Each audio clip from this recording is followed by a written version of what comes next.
Why can't Richard Dreyfuss do blackface? Is a question that Richard Dreyfuss asked in 2023. This is Derek Writes Plays. I'm the titular Derek, and in case you missed it, recently Richard Dreyfuss, who of course is best known for starring in the film Crippendorf's Tribe, gave an interview in which he was bemoaning, I think is an appropriate term, bemoaning recent Academy of Arts and Science guidelines that would place emphasis on diversity as a criteria for consideration for award season, right? He thought this was unfair. If you were concerned that certain aspects, certain criteria would be held over others, you thought that was unfair to productions that, if that wasn't their focus, if they weren't focused on issues of diversity, you might feel that they got shafted for other projects that had a focus, right? That you could incorporate it into, right? You may be worried about that, right? That's not unfair. But then Richard decided to share this thought. You know, Laurence Olivier was the last white actor to play Othello. And he did it in 1965. And he did it in blackface. And he played a black man brilliantly. Am I being told that I will never have a chance to play a black man?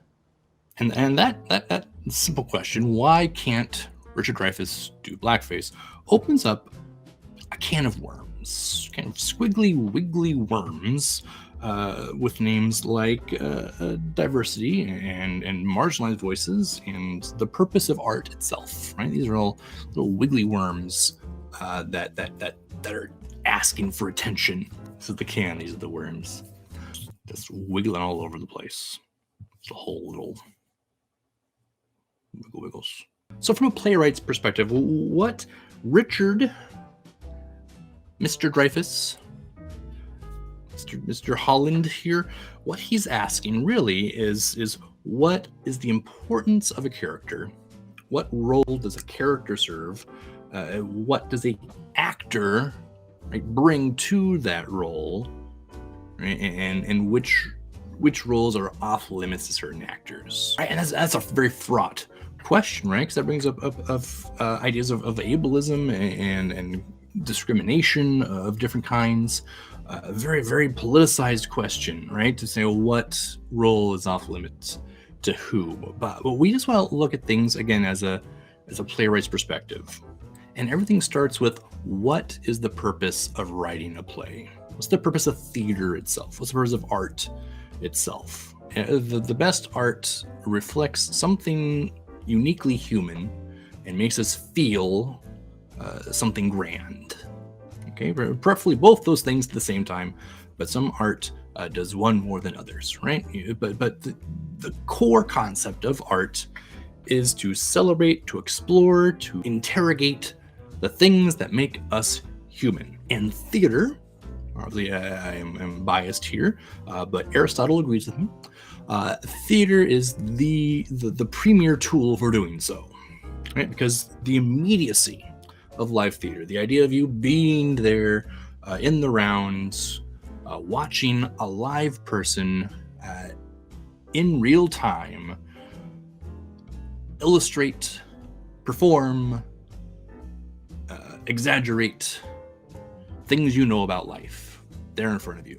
It breaks down the walls, right? It reaches something core within us and makes us feel things that other art forms can't, or in ways that art forms can't, right? Music and dance are great at appealing to us abstractly, right? Of getting kind of that weird little primal ping in our head of this is something I recognize in my lizard brain.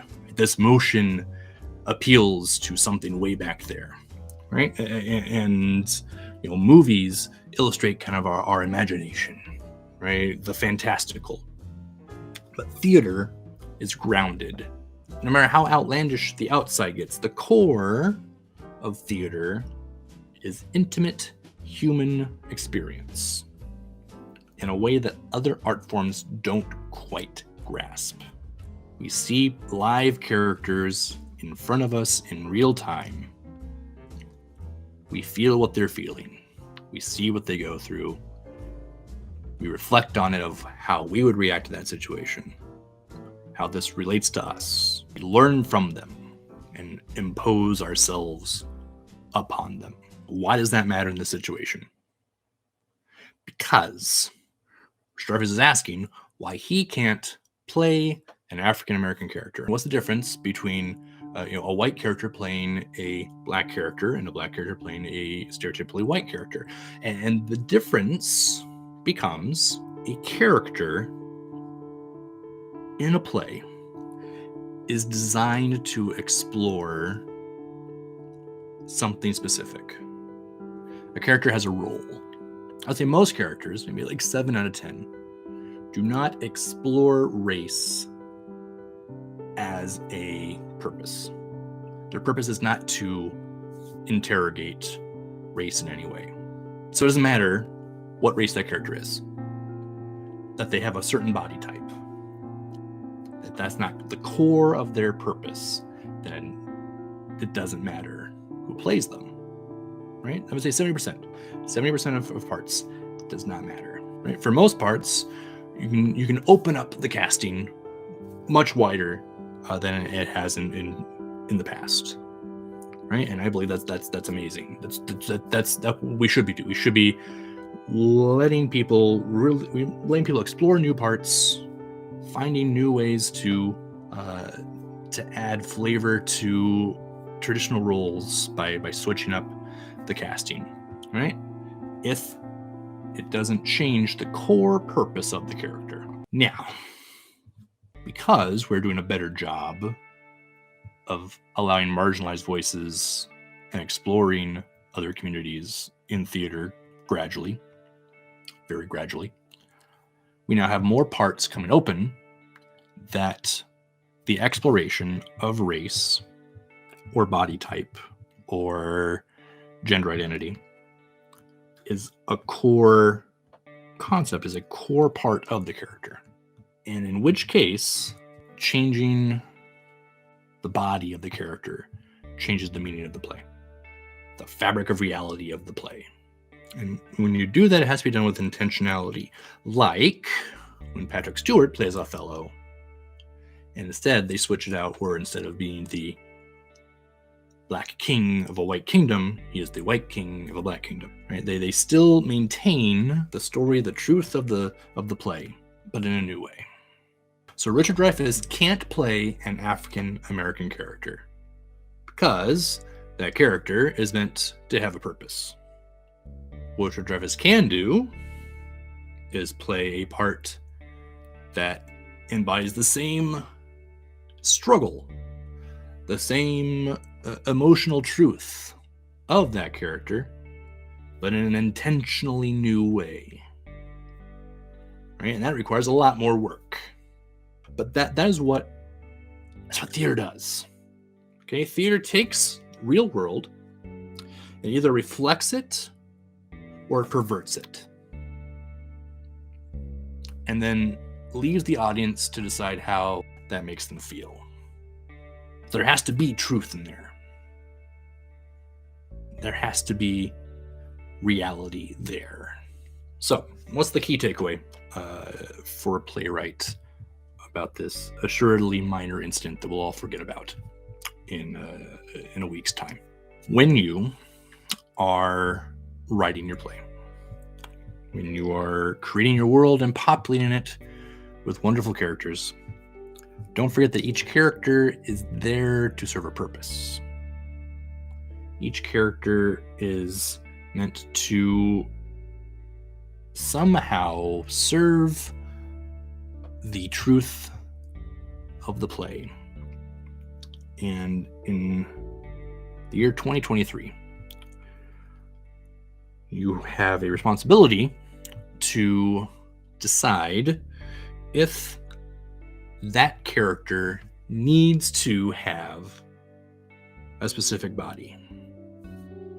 if that's important. And if it isn't, you need to let it go.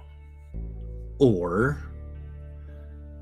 by populating your plays with very specific and necessary characters who explore the needs and voices of marginalized people. Either the character needs to have a specific body because that's who they explore, or the character does not. And that's something that you as a writer have power over. Every character is created 3 times. First by the writer, then by the director, then by the actor. Right? But you are the initial thought. So take that responsibility seriously and go out and create great characters that people of all communities can enjoy playing. So this has been Derek Rice Plays. I have been the titular Derek. This is our grand return to the channel, and we will be more active once again here moving forward. So click the like, the subscribe, the notification button, and you know how all that goes. And I will see you here in the future. Till next time, peace and all good.